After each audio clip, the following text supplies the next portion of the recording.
Welfare Reform Bill, Lord Freud. My Lords, on behalf of my noble friend Lord Freud, I beg to move that the Welfare Reform Bill be committed to a grand committee, which is a question of business management for which I am responsible. My Lords, although the House is regularly called upon to agree commitment motions, such motions are normally taken formally because they are the result of an agreement in the usual channels. On this occasion, however, the usual channels have not been able to agree the commitment of this bill, despite protracted discussions. My Lords, as a result, and because there appears now to be no prospect of reaching an agreement in this case, the question does need to be put to the House. My Lords, this is not a matter I have taken lightly, but only after full consideration. In coming to a view on the motion, noble Lords should be aware that if this House is to have reasonable time to scrutinise each and every of the bills sent to us by another place, a reasonable proportion of those bills do need to be committed to Grand Committee, rather than be taken here in the Chamber itself. My Lords, that is for the committee stage only, of course. That has been our practice for more than a decade. This session, however, we are on course to have the lowest proportion of bills sent to Grand Committee since 2001 to 2002. My Lords, that simply isn't a sustainable position. If too large a proportion of committee stages are taken on the floor of the Chamber, this just has to be, practically, at the expense of the amount of time that the House can devote to each of our bills. If the House is to have reasonable time to consider each of the government bills, then, my Lords, a further bill does need to be considered in Grand Committee. My Lords, welfare bills have been considered in Grand Committee before. Indeed, under the last government, that was the case. My Lords, the companion sets no conditions as to whether bills should be considered in one forum or the other. And my Lords, colleagues will recall that the Good Lad Group on Working Practices recommended that all bills should be considered in Grand Committee. But of course, report and third reading are taken in the usual manner in the Chamber where divisions may take place. My Lords, I have taken soundings on this matter from around the House, and overall I do believe that, bearing in mind the bills currently before the House and those which are yet to reach this House from another place, the Welfare Reform Bill is the best candidate for scrutiny in Grand Committee. My Lords, the bill does merit the more in-depth, informal, technical and, shall we say, paper-friendly for reading the briefing from outside, those kind of facilities which are available in the environment of a Grand Committee. And my Lords, I hope it's noticed that I'm stressing Grand Committee and not the Moses Room, where I understand there would be some concerns about a bill of this nature being considered. I fully recognise that a number of noble Lords who use wheelchairs and have other mobility restrictions would find the Moses Room difficult, and I therefore discarded that as an option. I certainly want to ensure that as many of those who have an interest in the bill, whatever their mobility or access issues or peers, are able to play a full part. But, my Lords, I'm also concerned that those who brief noble Lords from lobbies, who may themselves have mobility issues, should also be able to attend and observe our debates. I know that they are broadcast. They are broadcast from the Chamber, they are broadcast from Grand Committee. But, my Lords, it is clear that members of the public do treasure the opportunity to attend in person. So, my Lords, I have already asked the Director of Facilities to discuss with members which committee room and layout they would find the most convenient, and to take account of the likely number of participants and observers and their full needs. My Lords, I am confident that the end result would be significantly more convenient for everyone than would be the case if the proceedings were all in this chamber. And, my Lords, I'm aware that there may be concerns amongst those who are lobbying colleagues at the moment that Grand Committee doesn't work. My Lords, I've been there many, many a time. It was introduced to facilitate the proper scrutiny of bills in this House, and it does work. As a Government Chief Whip, my advice to the House is therefore that this bill should be committed to a grand committee for its committee stage, with report and third reading following on the floor. This will ensure, my Lords, that the House as a whole has sufficient time to devote to committee stage scrutiny of this bill all their views, and, my Lords, to do so as well as being able to give proper time to the other bills still awaiting consideration over the remainder of this session. My Lords, I therefore formally invite the House to commit the Welfare Reform Bill to Grand Committee. I beg to move. The question is that this motion be agreed to. My Lords, this is a very grave situation. It's unusual for usual channels not to be able to agree on a way forward in dealing with legislation. My Lords, colleagues in this House will know that I've got a reputation for being very open in my negotiations, and I'm always ready to conduct those negotiations in a friendly and charitable way. It's a role, my Lords, that I perform not just for my own party, but with an eye on and a mind towards the whole House. And I'm frequently lobbied by others outside our own grouping to conduct my approach to these matters in that way. My Lords, I am deeply concerned by this motion. I'm deeply concerned for a number of reasons. I see it as a first step towards a fully regulated House. My Lords, I don't think anybody wants that. We certainly don't want that. And I'm sure that most noble lords do not want that either. My Lords, I've tried to offer options on days in committee, and also it's an open secret that we were prepared to discuss splitting the bill between Grand Committee and having the committee sessions on the floor of your Lordship's House. I thought we were making steady progress towards that objective. So far this session, we've agreed to commit 8 bills to Grand Committee, and we were prepared to negotiate on a further 2. My Lords, that's the largest number since 2007-8. My Lords, I am seriously concerned about the ability of all noble lords to participate in the proceedings on this bill. The noble Baroness has quite rightly drawn attention to the shortcomings of the Moses Room, but, my Lords, those shortcomings are just as apparent on the committee corridor, and a number of colleagues have said to me in clear terms that the rooms upstairs are not a lot better, and that a lot of furniture will be needed to be moved to facilitate those who have difficulty with mobility, and to enable lobby groups and those who are interested in this bill to participate and observe proceedings. My Lords, I think we should take this motion away and continue with negotiations. There is no rush. My Lords, this bill, in my view, needs somewhere in the region of 68 to 70 hours of committee time. That's how long it had down the other end, and that's how long I believe we should give it fair consideration in your Lordship's House. If that is to be the case, that would occupy somewhere in the region of 15 or 16 sessions in Grand Committee. My proposal, my last offer on this, was to suggest that the bill be considered on the floor of the Chamber for some 8 days and the remainder in Grand Committee, dealing with those technical and difficult issues which are tucked away in schedules at the back of the bill.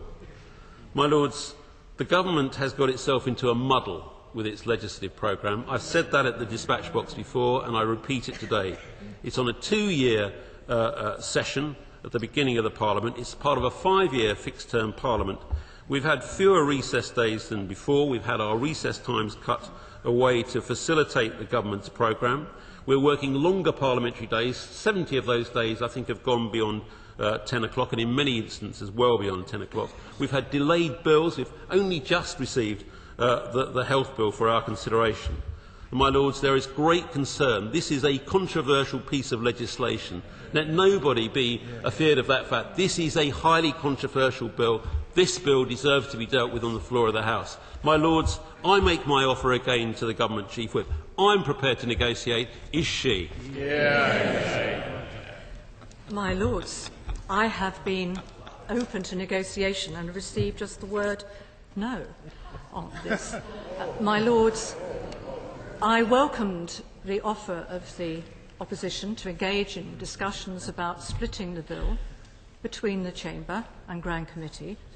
But, my Lords, the negotiation was one where the opposition said no to the government. No to the government where 4 days on the floor of the House and as much as the House wished to be in Grand Committee was turned down. My Lords, this has to be balanced against the needs of other bills which are also going to attract great attention around this House from people who feel passionately and have great expertise on all the issues. My Lords, if I can just refer to one or two of the points the noble Lord has raised, and I will try to do so fairly briefly in response. My Lords, this is not a step towards regulation, just the reverse. This is the House regulating itself. It is self-regulation, avoiding full regulation. My Lords, this is not a case whereby Grand Committee has been used effectively in the last few years. I noticed the careful way in which the Opposition Chief Whip referred to a number of bills. My Lords, since 2007 from 8, if I must refer to the percentage of time of the bills, we have got here 2008, 10 were on the Committee of the Whole House, 12 were in Grand Committee. In 2008, 9 Committee of the Whole House, 6 in Grand Committee, that's 40% here. When we go to 36%, 33%, my Lords, we are at an all-time low in agreements from the opposition to put bills into Grand Committee. My Lords, if there were the opportunity, of course, I would have liked to have been in a position whereby we did not have to sit in the first week of October during the Conservative Party conference. We had this debate in June, my Lords, when I made it clear that the failure to put another bill into Grand Committee had meant that this House, to have proper time to consider bills, would need to sit for longer. And my Lords, of course, I know on that day the Leader of the Opposition made it clear that one of the problems, not only on my benches but throughout the House as a whole, she said, is that people do not understand yet that the Grand Committee is not a second-rate chamber. She's right. She's absolutely right. Yeah. My Lord, she said, it is a chamber, Grand Committee, where we can deliberate and assess bills and scrutinise them just as we can the chamber. Again, she is right. All around the House, we have to be more aware of the ability of this House to better use the Grand Committee. And she says, I know that my noble friend, the Opposition Chief Whip, will wish to enter into further conversation with the Government Chief Whip to see how we can secure other bills in the Grand Committee of this House. My Lords, we'd had those discussions, but the result was that the opposition refused to allow the government to split the bill in such a way that there was proper consideration on the floor of the House and yet also consideration on other matters in Grand Committee and allow other bills to be able to have their time in the chamber. So, my Lords, I have done all I can to come to an agreement with the opposition, but clearly the response has been to turn down the government's offer of time. I really do think this is a very, very unfortunate day for this House, that for the first time, certainly in the last decade, we find ourselves having this kind of debate about whether a bill should go to Grand Committee or not. And I would hope even at this stage that the Government Chief Whip would agree to go away and have further discussions, if necessary, involving a crossbench convener, if that's not been done already, but to have wider discussions across the House. Because I need to say to her that, well, number one, maybe inadvertently, the House may have misunderstood her, or she may have found herself misrepresenting the position to the House. The Good Lad Committee did not say that all bills should go to Grand Committee. It said that bills should go to Grand Committee except for controversial bills, emergency bills and constitutional bills. Now, the problem that the government has got itself, I don't think anyone could seriously argue that this was not a controversial bill. The problem that the government's got itself into, and I think the noble Baroness sort of betrayed this a little bit in what she said, was that she was saying we've got to deal with all the bills that come from the Commons. That number of bills and the degree of the degree to which they're controversial is not something that sort of happens by accident or by a third party. It's a decision made by the government at the highest level, of which she and the Leader of the House are an important part. And when we have a session, a two-year session, unprecedented, a two-year session, in which there have been such a high proportion of constitutional bills and controversial bills, then really it's astonishing that we've got to the position where the government simply can't accommodate the bills. What it should have done, of course, is to have had a shorter legislative programme, or why on earth, for example, we're considering a bill today for fixed-term parliaments when it establishes 5 years for the parliaments, plenty of time for the government. Why couldn't that have been done next year? I mean, that would have saved us no end of time if we'd have had that bill next year instead of this year. So I want to try and be constructive. Can I simply put it to the government chief whip that I'm sure there's room for flexibility in this. Anyone who's ever found themselves in her position knows perfectly well how difficult it is. Why doesn't she have discussions with my noble friend and others? I'm sure there's at least one bill left in the government's legislative programme that could be carried over to next session. That requires the approval of the House, but I'm quite sure that if it was a sensible proposal, the House would carry over one of the bills to next session, which would enable us to then have proper time and on the floor of the House, as this bill should be, for proper consideration. So I just do appeal to the noble Baroness. This is a really very unfortunate road on which she's embarked. If we are going to have these kind of debates every time a bill has to be decided whether to be committed to Grand Committee or considered on the floor of the House, and at least consider the proposal that one of the remaining bills, in order to release time, could be carried over until the next session. May I just respond to Lord Grocott very briefly? My Lords, anybody can call a bill controversial, it's true. May I remind Lord Grocott that we agreed that the very controversial Extradition Act would go into Grand Committee. Yeah. There are very good precedents for that, and so did the Welfare Bill, so did the Asylum Migration Bill. So, understand. My Lords, there is a clear impact on other bills if this bill does not go into Grand Committee. Lords, the noble Baroness will be aware of the consternation that's being expressed by disabled people about this decision. I have been copied into an email to the noble Baroness. There have been a number of emails that a number of noble lords have received.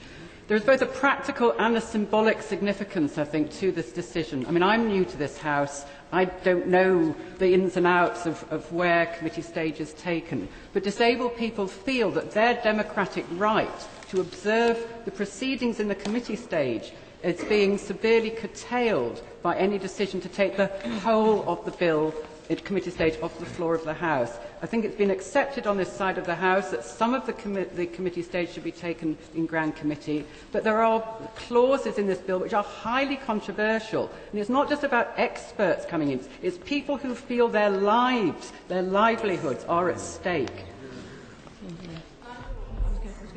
My Lords, normally I wouldn't come in. Lady Campbell of Surbiton is trying to. Order. And then can we have Lady Thomas immediately after? So. My Lords, normally I wouldn't come in on the next day after participating in a very lengthy and big debate the night before. I generally need about 24 hours at home to recover. However, this morning I was woken by several phone calls from disabled people to tell me of this proposal and urged me to come in to speak to you. And I do feel compelled to be here. I am deeply concerned at the noble Lord's proposal. I had understood the technical parts of the bill would happen outside the chamber, and we could live with that. However, the new proposal that takes us completely away from the chamber, unfortunately, still makes it tremendously difficult to access it, not just for disabled peers to participate effectively, and it is much easier in here, but disabled people who are following this debate online, watching it on the TV, coming here to brief us. This will be almost impossible for them to do this. Yes, a few can come in the room, but it will be more difficult.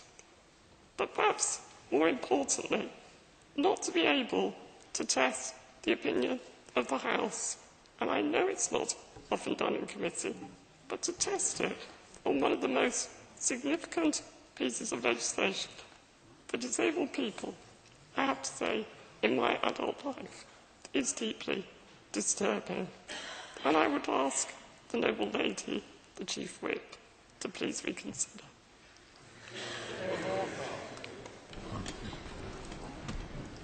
I'm afraid to say I disagree with the noble lady, David Campbell. I believe this bill should go to Grand Committee. The last welfare reform bill was quite controversial. I remember it. We had days and days in Moses' room, and it was very useful for the minister to have his civil servants absolutely behind him. We got a great deal of work done, and what we must not forget is that this chamber is constantly interrupted by statements. Now, noble lords opposite quite understandably want every statement going. We hardly ever turn down a statement, which means that every committee stage in the chamber is interrupted, sometimes for several hours, by statements, which means that it pushes the time on, and a lot of disabled people, me included, find it very difficult to stay late.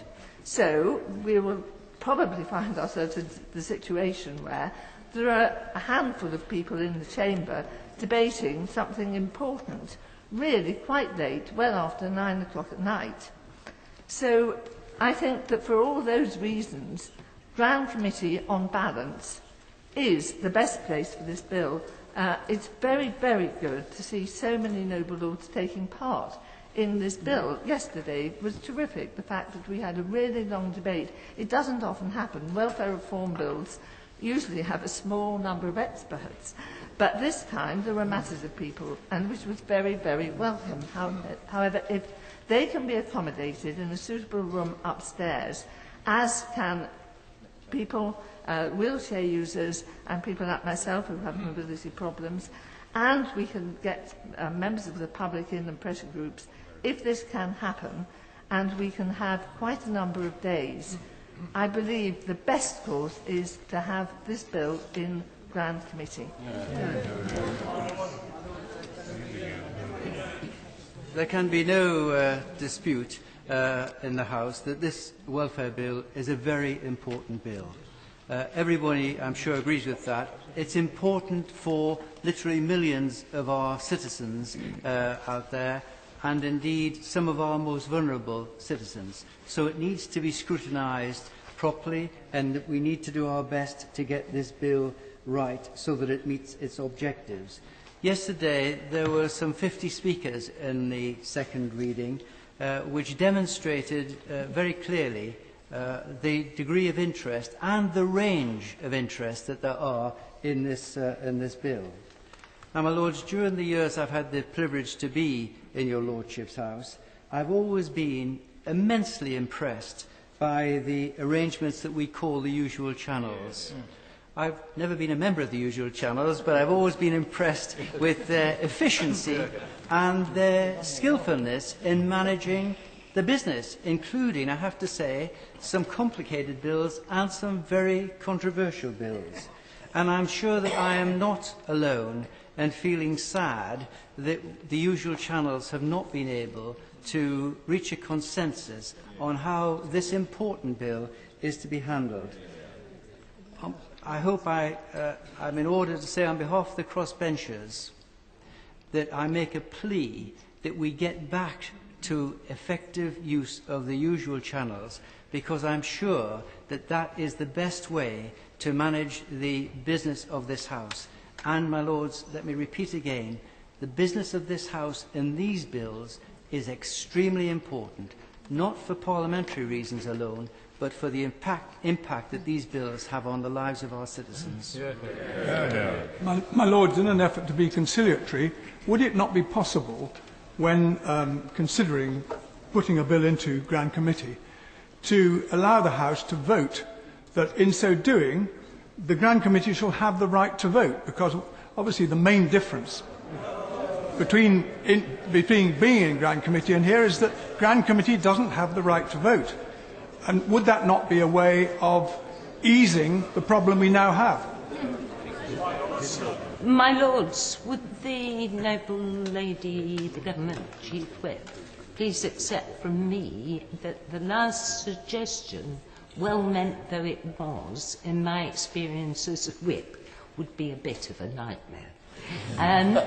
Having said that, may I support my noble friend Lord Grocott and just comment to the noble lady that there is the issue of the number of bills and the fact that some of the bills in this extra long parliamentary session have actually been 2 or 3 bills wrapped up, described as one bill, and then, shock horror from the government benches, this is taking a long time. So may I suggest 2 things to the noble lady? I think this is unseemly. I think it would be much better if the usual channels could have regard to what's been said in the chamber, look at it again, and quietly behind the scenes, the noble lady, the Government Chief Whip, to look at some of the bills she's concerned about, not only with my noble friend's suggestion about potential carryover, but actually a little bit of surgical removal of extra bills that have been slotted in to suit her noble friends in government, which could well wait a short time. At the moment that the usual channels have not actually succeeded. But I'm afraid it's not going to be the first time, because it's the logical conclusion of shortage of time arising from the greatly increased membership of this House. There's going to be much more time required for many other debates as well. And we're told that Her Majesty's opposition said no during the discussions in usual channels. Were the crossbenchers consulted? Did they say no, yes, or nothing? And we're also told that the Moses room is unsuitable and that we must go upstairs. What will be the cost of adapting the rooms upstairs? Behind the niceties of what's been... Noble Baroness, Lady Grey-Thompson. My Lords, I agree with the noble Baroness Lady Campbell and feel very strongly about this. I've no doubt that appropriate access will be made available for members of your Lordship's House who are in wheelchairs. However, my real concern is for members of the public, disabled people, who will really struggle with not being able to access the recordings and the information if the debate is held outside the chamber, and for us to offer proper scrutiny, for the public to be able to understand and be able to brief us. It's really important that this is held in an environment where disabled people have access. It's virtually impossible for disabled people to come to London because of issues of public transport, while we have legislation that only allows 1 wheelchair user to travel per train, and public transport is very difficult. We're doing a great disservice by not having this in the chamber. My Lords, behind the niceties and the pleasantries of these exchanges, the simple fact remains is that the government is seeking to impose its will over the opposition, just because the opposition will not dance to its tune. That's the fact of the matter. Now, in order to clarify what it is exactly is the differences between 2 sides, as I understand it, and I hope that the noble Baroness will correct me if I'm wrong and confirm it if I'm right, the government wanted 4 days on the floor of the House for this bill, and the other days in Grand Committee. The opposition wanted 8 days on the floor of the House, and the other days on Grand Committee. Is that the difference that is tempting the government now, effectively, to try and impose a guillotine? My Lords, I don't find myself distressed by this debate. It does no harm for people like me who grouse about the usual channels to be reminded what a useful service they are.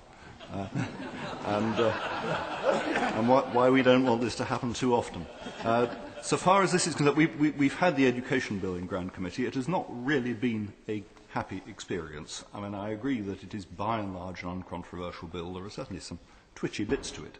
But to have the Moses Room filled by the 50 people who take a specialist interest in the subject, and to have no room for people to drop in and participate on small bits of the bill, or just to take a general interest in the bill so that they are informed about it when it comes to thinking about what they wish to do at report and to developing their ideas on what reform needs, it prevents the House doing its job properly. My Lords, I am not clear how we could adapt the accommodation upstairs to allow room not only for the 50 specialists who are going to be there all the time, but for another 50 of us to drop in and enjoy it, and for 100 or so of the public, including people in wheelchairs, to participate too. I don't understand how we can physically adapt ourselves to that, and I'd be grateful for help on that from my Chief Whip. My Lords, it may be convenient if I respond to the points, but I understand, beg your pardon, Lord Mackenzie of Luton, who is the Speaker. If I may, and just to remind the House that I actually had ministerial responsibility for the last 2 welfare reform bills, which has been explained were taken in the Moses Room. But the scale and scope of those bills was nothing like the welfare reform bill which is before us at the moment.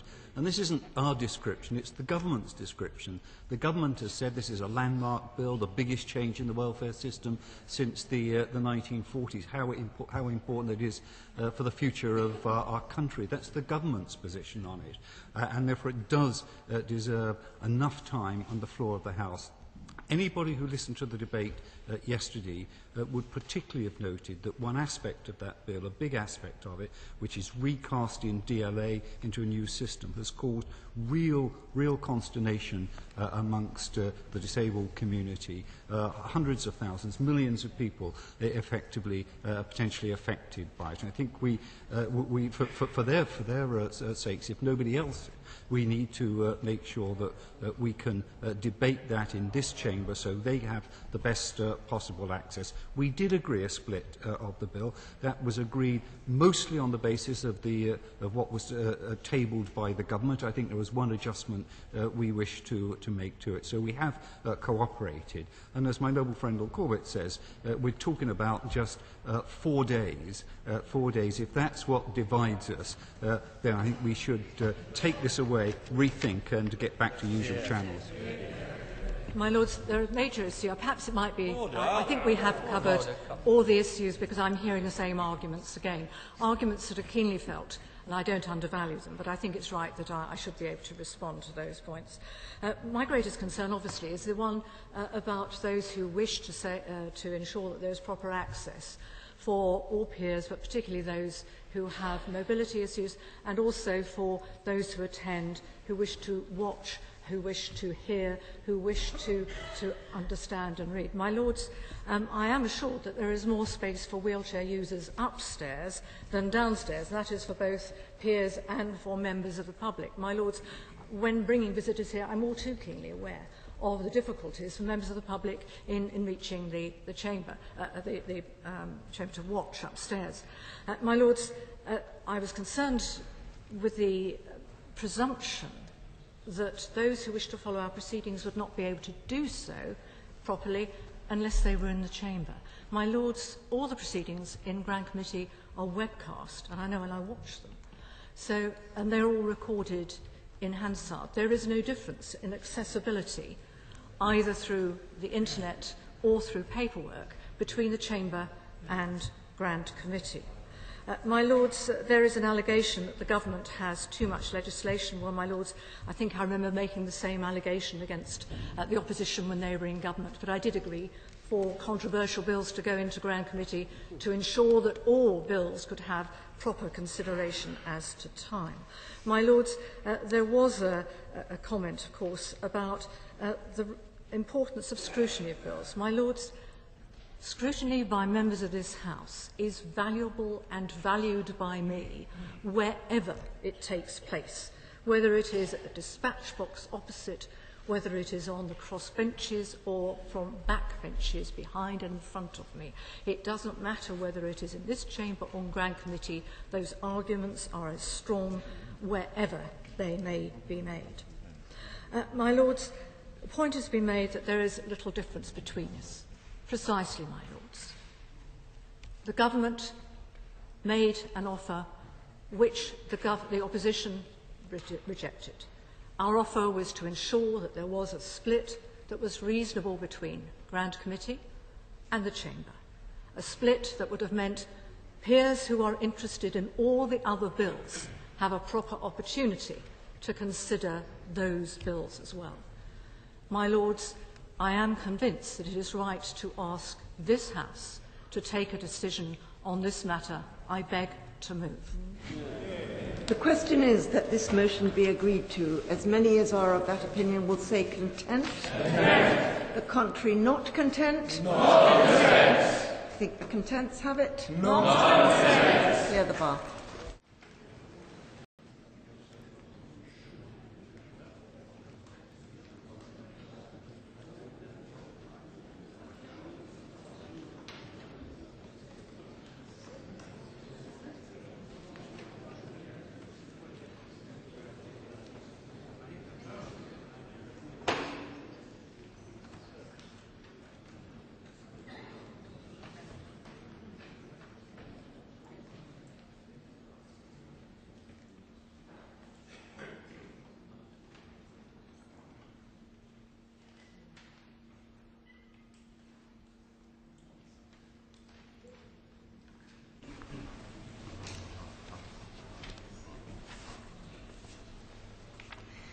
There have voted contents 263, not contents 211. The contents have it.